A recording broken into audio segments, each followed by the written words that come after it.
it's now time.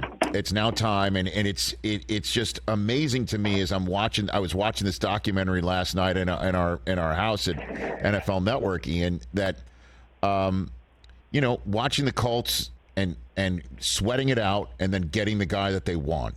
And getting the guy they want in Anthony Richardson. And here we are on the verge of the playing season, and they've got a massive Jonathan Taylor problem. And I'm wondering, how did we get here on that front, Ian? Well, I think, first of all, I learned something in the documentary, too. Okay. Which is that when, the Cardinals were talking to teams about moving out of 3, it seemed that at least one of the teams they talked to were the Colts, and then Chris Ballard decided not to move, and they still got their guy. I, thought that, but I didn't quite know that, and I think that's something we learned.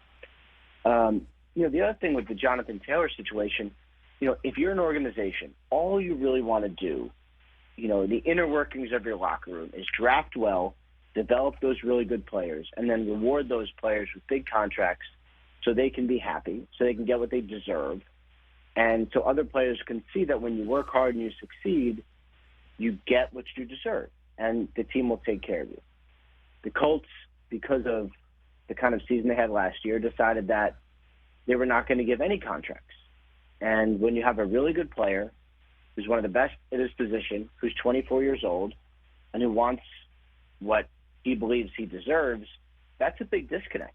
And I think that started the process of how we got here.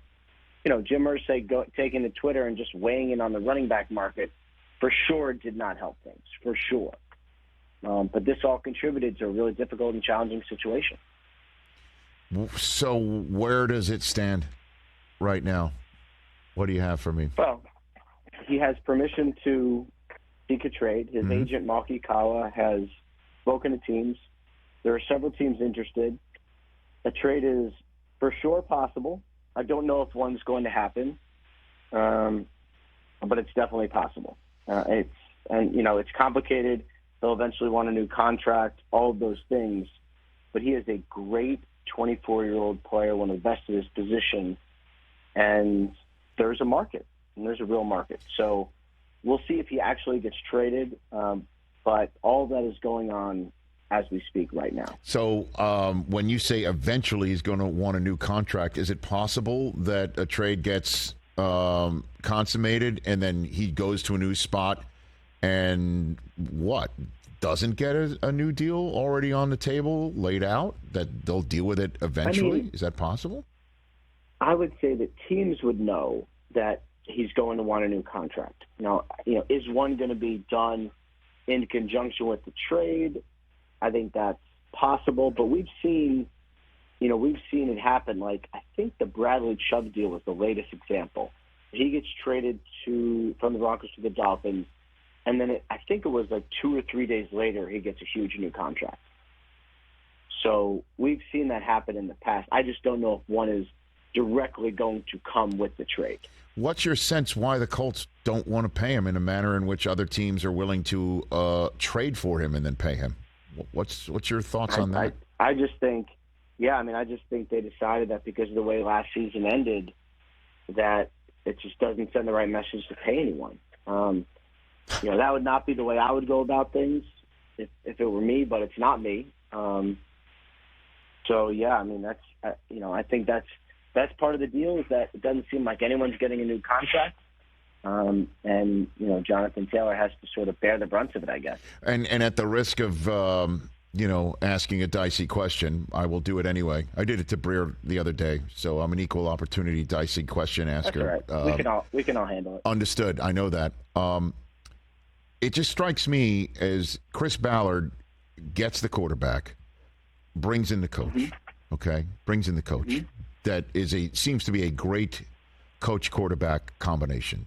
He knows the owner is more itchy in recent years, right? And the seat he sits on is potentially hot. He's going to let this happen in the last couple weeks before a playing season that is crucially important here. So what I'm asking is Is this Irsay just saying, I'm not paying people after that? Too bad. Over. And, Chris, we're going to, figure it out. Or is the GM, lockstep with the owner on this, Ian? The owner writes the checks. So when we're talking about overarching contract decisions, I don't know specifically if Jim Irsay made this decision, but the owner writes the checks. And so at least this is something that it appears Irsay believes because he is ultimately in charge and Chris Ballard works for him. And that was, I think, the way it was with the Saturday. The Jeff Saturday situation during the season. Clearly. Was Chris Ballard works for Jim Irsay, and that is what was going on, and Irsay made the decision to hire a coach who had never coached before. And so I don't know who exactly made the decision, but certainly this is something that Jim Irsay is very much on board with. And I think it's Chris Ballard's job to figure out the best he can do with his team as best way he can. Wow. So, crystal ball it for me. Crystal ball it. I know you don't have a crystal ball. We actually have one here in the show, but it's too heavy for me to go pick it up and bring it over. What do you think? 8-ball? I do have a magic 8-ball. It's actually in my hands right now. What's the question I should ask the magic 8-ball then? What is it? I assume it's where does Jonathan Taylor get traded?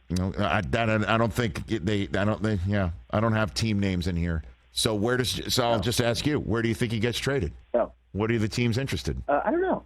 I would take a look at some of the teams that still have some money and still have a need there. I mean, the Denver Broncos have been a team that in the past has had a running back need. The Miami Dolphins have had a running back need. I think those are probably a couple of them. Let's see who else. There's some teams in the division I think might have a running back need. I don't think that's going to happen. Mm-hmm. Nobody wants to trade to anyone in the division. Yeah.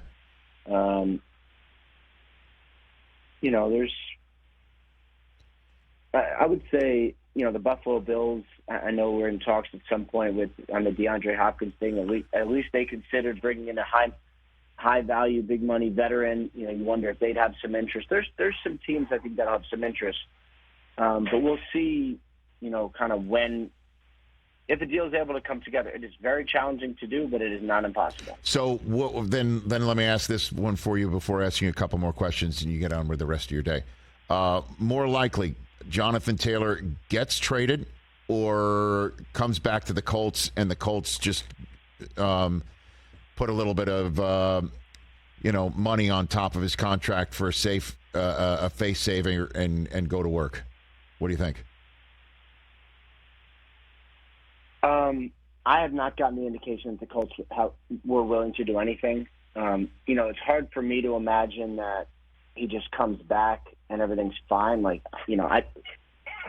would be a little surprised, honestly. I'd be a little surprised if he plays for them. I mean, look, anything's possible. I just don't know how it would happen. I mean, this is a relationship that's not good. Not good. Catch the Rich Eisen Show every single day on the Roku channel, 12 to 3 Eastern, for free.